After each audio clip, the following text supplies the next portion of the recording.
नमस्कार दोस्तों, साक्षी की आवाज चैनल में आपका स्वागत है। तो दोस्तों, आज की कहानी है बंटवारे के बाद माँ किसकी जिम्मेदारी।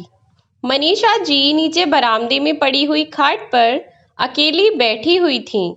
पति की मौत के बाद मनीषा जी बिल्कुल अकेली पड़ गई थीं। कहने को उनके दो बेटे थे, दोनों ही शादीशुदा थे और दोनों के बच्चे भी स्कूल जाने लगे थे। घर में सभी लोग अपना ख्याल खुद रख सकते थे। यदि घर में किसी को सहारे की जरूरत थी तो वो थी मनीषा जी, जिनकी ढलती उम्र के साथ ही आंखों की रोशनी और हाथ पैरों की ताकत भी कम होती जा रही थी। और फिर यह तो संसार का नियम है, जब नई पीढ़ी की जवानी और शरीर में ताकत समय के साथ बढ़ती है, वहीं उम्र दराज व्यक्ति समय के साथ और कमजोर और लाचार होता जाता है। ऐसा ही उनके साथ हो रहा था। पर यह पीढ़ी के बीच आई दूरी इतनी ज्यादा हो जाएगी कि ना तो उनके बच्चों को उनका अकेलापन दिखेगा और ना ही उनके आंसू दिखेंगे।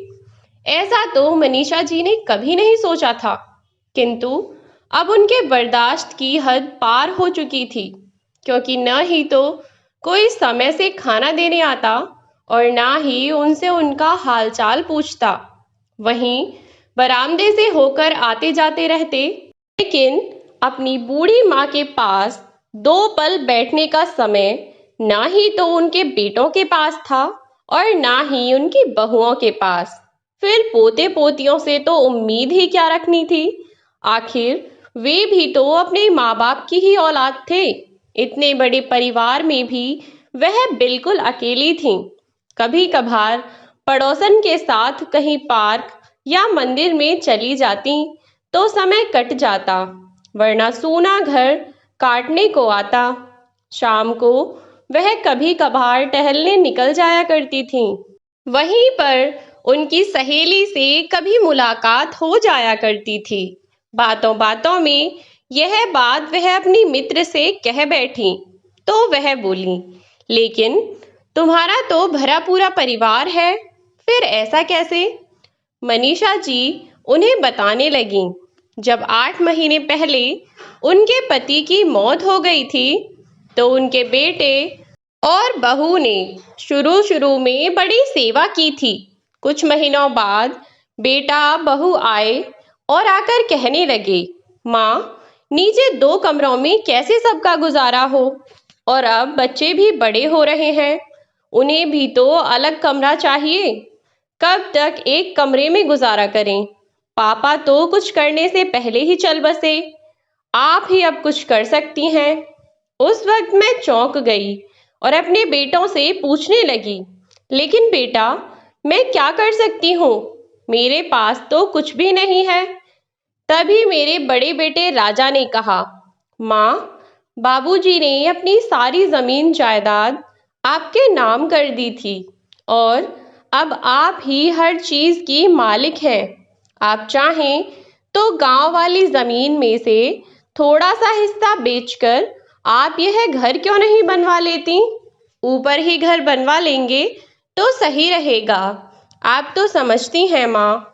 मोनू, जो कि छोटा बेटा था, उसके बच्चे भी बड़े हो रहे हैं, जगह की कितनी कमी है, और ऐसे में बच्चों के दोस्त आ जाएं किसी जन्मदिन आदि पर तो जगह न होने के कारण बच्चों को शर्मिंदा होना पड़ता है।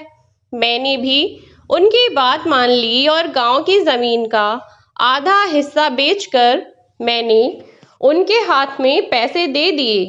जैसा ठीक लगे वैसा बनवा लेना। बेटों ने ऊपर 2 मंजिला मकान बनवा लिया और फिर एक दिन वे पोते को साथ लेकर आए और बोले, माँ, आपकी तबीयत ठीक नहीं रहती है, और फिर आपको जमीन जायदाद का काम ही क्या है? इस बुढ़ापे में जमीन जायदाद का क्या काम? बस अब आप अपनी जिम्मेदारियों को अपने बच्चों को सौंप दो और फिर आराम से अपनी बहुओं से अपनी सेवा करवाओ। मजे से पलंग पर बैठकर हुक्म चलाना अपनी बहुओं पर।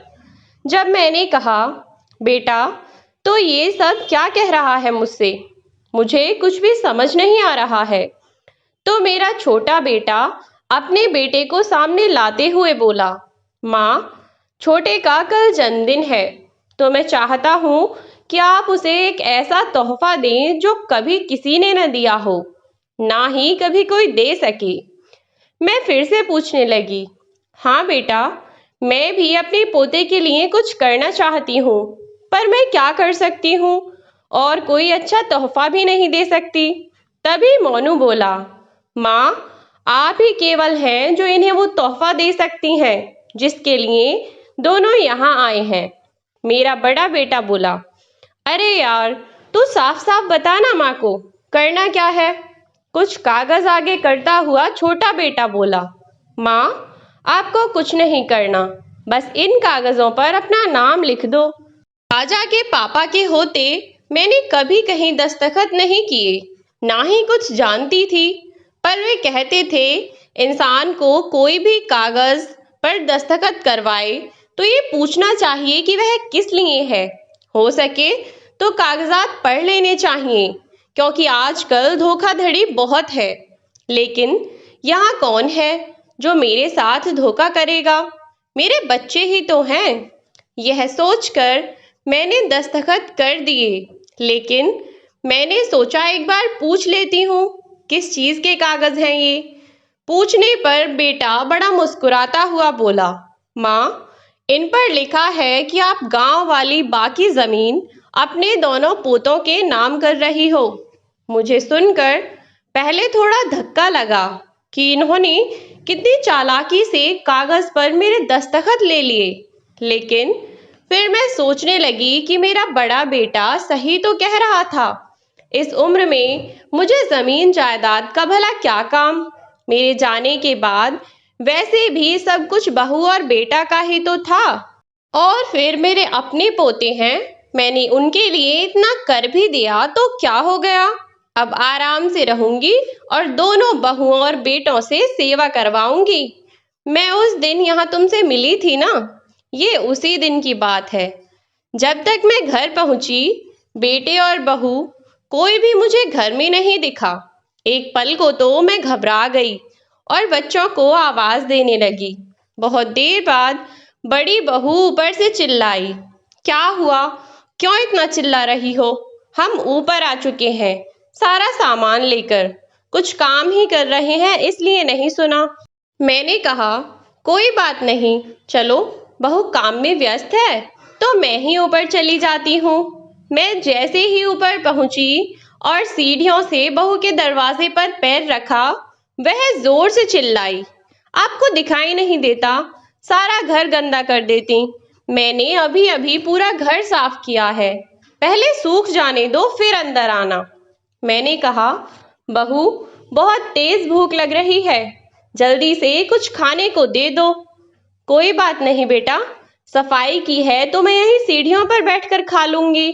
बहू बोली, अभी मैंने कुछ नहीं बनाया खाने को, जाकर ऊपर देख लो, अगर आपकी छोटी बहू ने कुछ बनाया हो तो।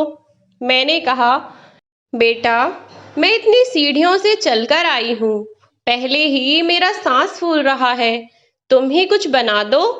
वह बोली, अभी मुझे बहुत काम है, बस एक रोटी बनाने का काम ही नहीं है मुझे बहुत काम है, ऊपर जाकर देख लो। इतना कहकर वह अंदर चली गई। मैं जैसे तैसे हिम्मत जुटाकर ऊपर छोटी बहू के पास पहुंची। वह भी घर का काम कर रही थी। मैंने उसे आवाज लगाकर खाना मांगा। उसने मना तो नहीं किया, पर बोली, माँ जी, अभी तो मैंने कुछ नहीं बनाया, यह रात की रोटियां हैं, इतने इन्हें खा लो, दोपहर में कुछ बनाऊंगी तो आवाज लगा दूंगी। वह रोटी लेकर मैं नीचे आ गई, लेकिन मुझे समझ नहीं आ रहा था कि मेरे आगे पीछे नाचने वाली मेरी बहू आज इतना अजीब बर्ताव क्यों कर रही है। मैं नीचे आकर वह रोटी खाने लगी। मैंने सोच लिया था आज शाम को राजा और मोनू से उनके आते ही उनसे बात करूंगी। दिन में खाने के लिए कितनी बार आवाज लगाई, लेकिन दोनों बहुओं में से किसी ने नहीं सुना। हिम्मत जुटाकर मैं ऊपर पहुंची तो बड़ी बहू ने मुंह सिकोड़कर 2 रोटी और थोड़ी सी सब्जी एक प्लेट में रखकर पकड़ा दी। मैंने नीचे आकर रोटियां खा तो लीं, पर मुझे बहुत अजीब लग रहा था, क्योंकि कल तक मेरी वही बहुएं मेरे आगे पीछे घूमती रहतीं, हर वक्त मेरी सेवा करती रहती थीं। आज उन्हें मुझे खाना देना भी भारी लग रहा था। आखिर एक ही दिन में ऐसा क्या हो गया? मैं बस इसी सोच विचार में डूबी हुई थी कि तभी मेरी नजर बाहर से आते हुए अपने बड़े बेटे पर पड़ी, जिसके पीछे पीछे ही मेरा छोटा बेटा आ रहा था। दोनों अंदर आए तो मैंने कहा, बेटा, मुझे तुमसे कुछ जरूरी बात करनी है। दोनों ही बोले, अभी बहुत थके हुए हैं माँ, बाद में कहना जो भी कहना चाहती हो। अभी तो ऑफिस से आए हैं और तुम आते ही। इतना बोलते बोलते ही दोनों चले गए। मेरी कुछ भी समझ में नहीं आ रहा था। सोचा चलो ऊपर जाकर बात करती हूँ। मैं जैसे ही ऊपर पहुंची, बड़ी बहू मुंह बनाते हुए बोली, सुनो, तुम्हारी माँ आई है। मैं सुनकर हैरान हुई। तुम्हारी माँ? ये तुम क्या कह रही हो बहू? क्या मैं तुम्हारी कुछ नहीं लगती? इतने में राजा बाहर आता हुआ बोला, अरे हाँ माँ, अंदर आ जाओ। बिना बात ही जरा सी बात का बतंगड़ बना रही हो। अब आ ही गई हो तो आ जाओ अंदर, खाना खा जाना। मैंने उससे कहा, बेटा क्या हुआ है? वैसे तो बहू का व्यवहार इतना अजीब था, और अब तू भी। तो वह बोला, क्या माँ, खाना खाने का ही तो कहा है। नहीं खाना तो मत खाओ, मुझे खाने दो। आने की देर नहीं हुई कि फालतू में ड्रामा करने लगी हो। तुम जाओ यहाँ से, मुझे शांति से खाना खाने दो। मैं तो जैसे बैठी थी वैसे ही बैठी रह गई। उसकी बात सुनकर तो जैसे मेरे हाथ पैर ही सुन्न पड़ गए थे। बहू की तेज आवाज से मैं जैसे बुरे सपने से जाग गई। पर काश वह सपना होता, पर वह तो एक डरावना सच था। इतना बोलते बोलते मनीषा जी सुबक सुबक कर रोने लगी। उनकी सहेली ने उन्हें शांत कराया, पानी पिलाया और कहा, मनीषा, मुझे पूरी बात बताओ, तभी शायद मैं तुम्हारी मदद कर पाऊं।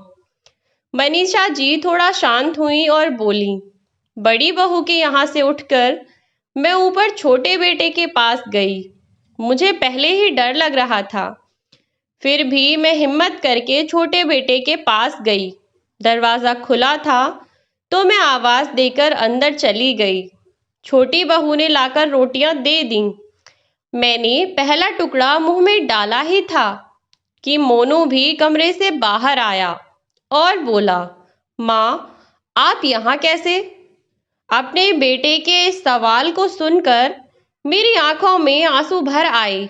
आंखों में आंसू लिए मैं बोली, बेटा, तुम पूछ रहे हो यहाँ कैसे?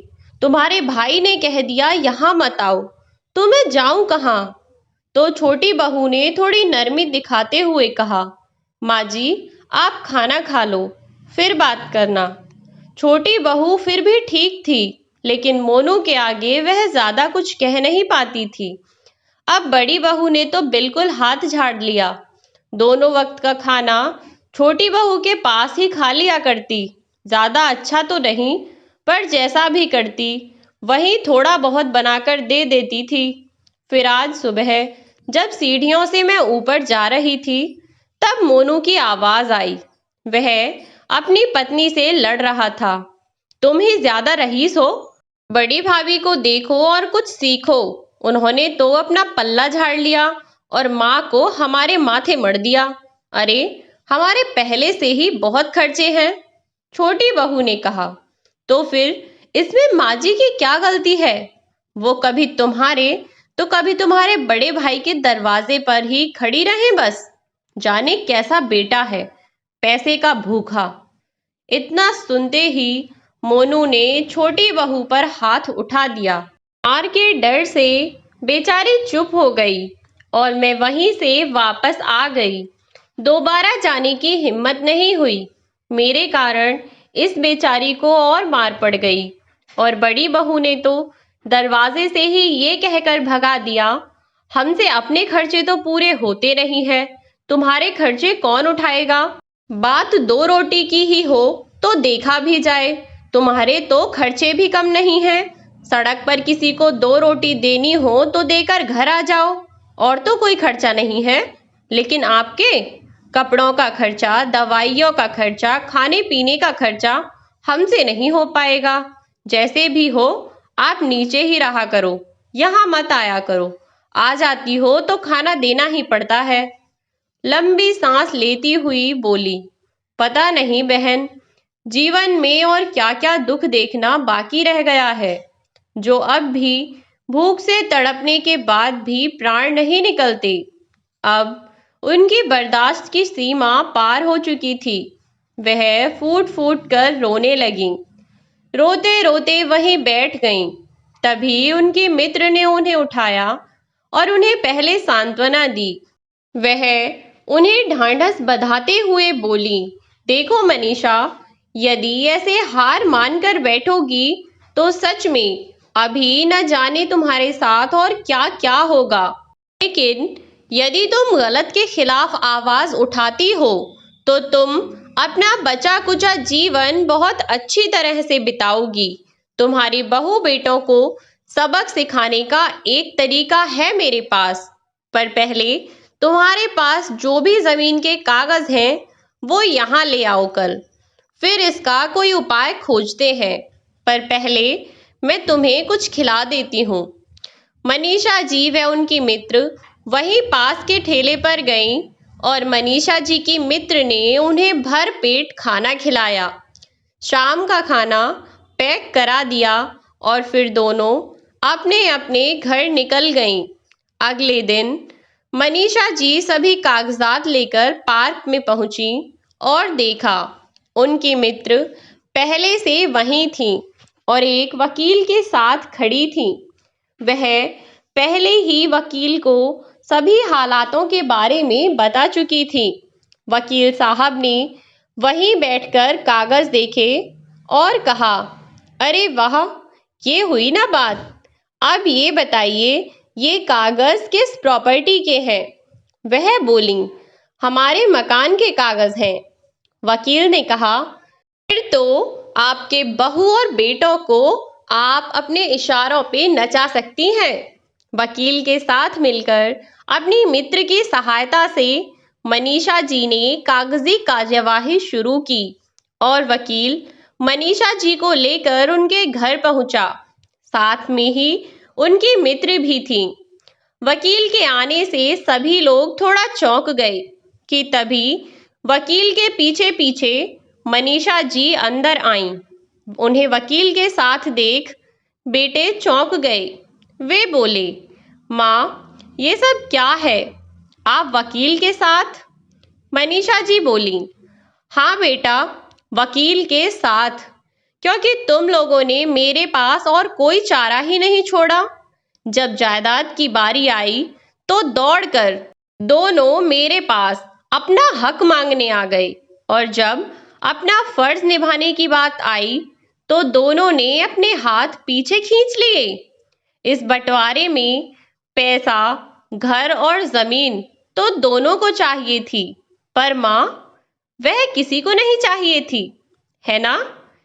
ये मत भूलो कि ये जमीन जिस पर ये घर है आज भी मेरे पति की है, जिस पर सबसे पहला अधिकार मेरा है। तभी बड़े बेटे राजा ने कहा, नहीं माँ, इस घर पर आपका कोई अधिकार नहीं है। जब बाबूजी जिंदा थे तभी उन्होंने ये घर मेरे नाम कर दिया था। तो चौंकते हुए मोनू उसे देखने लगा। राजा ने उसे कहा था कि माँ के बाद दोनों भाई प्रॉपर्टी आधी आधी बांट लेंगे, और जबकि ये घर वह पहले ही हत्या चुका था। मनीषा जी को फिर से एक बड़ा झटका लगा कि तभी वकील साहब आगे आते हुए बोले, मिस्टर राजा, ये घर पहले कभी आपके नाम किया गया होगा, लेकिन आपके बाबूजी ने मरने से पहले ये घर भी अपनी पत्नी मनीषा जी के नाम कर दिया था।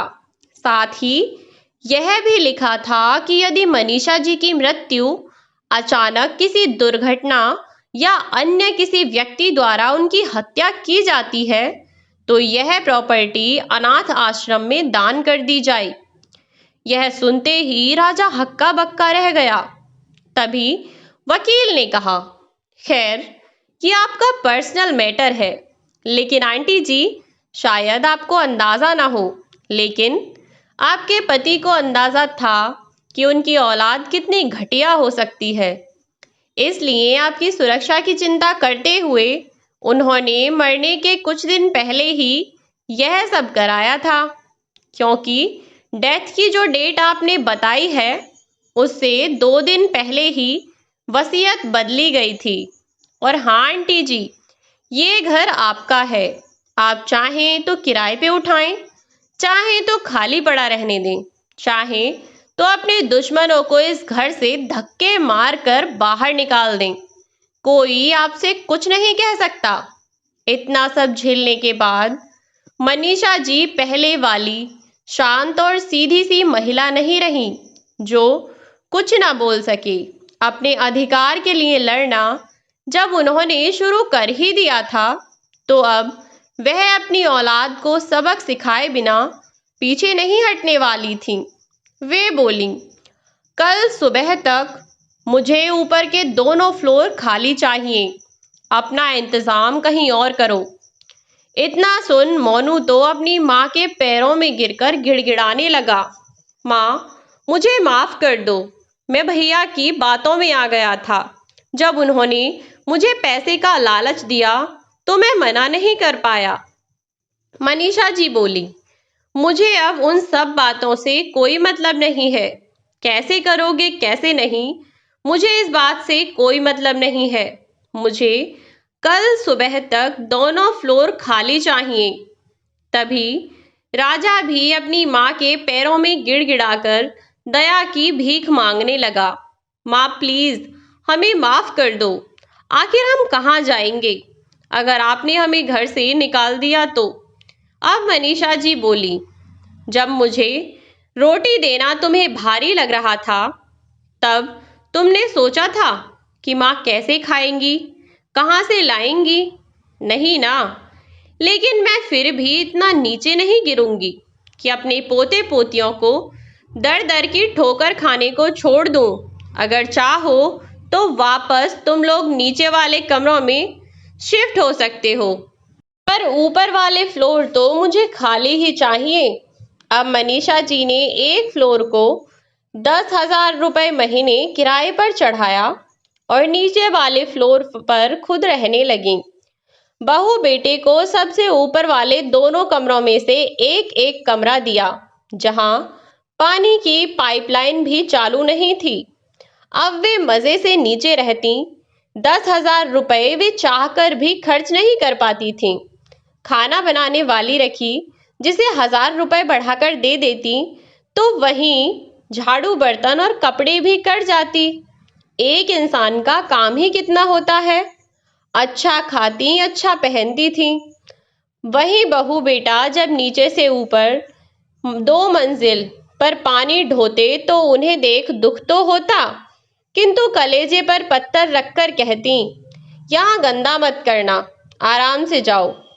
अपनी माँ का यह बदला रूप देखकर दोनों बेटे और बड़ी बहू बिल्कुल दंग रह गए।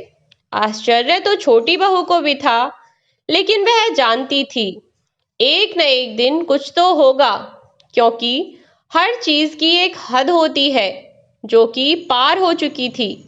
महीनों तक ऊपर पानी ढोते ढोते सबकी अकल ठिकाने पर थी। बड़ी बहू भी अब तो आकर हाल चाल पूछती, कभी कभी आकर पैर दबाने लगती। धीरे धीरे सब लाइन पर आ रहे थे। मनीषा जी थोड़ी रियायत बरती और उन्हें नीचे रहने की परमिशन दे दी।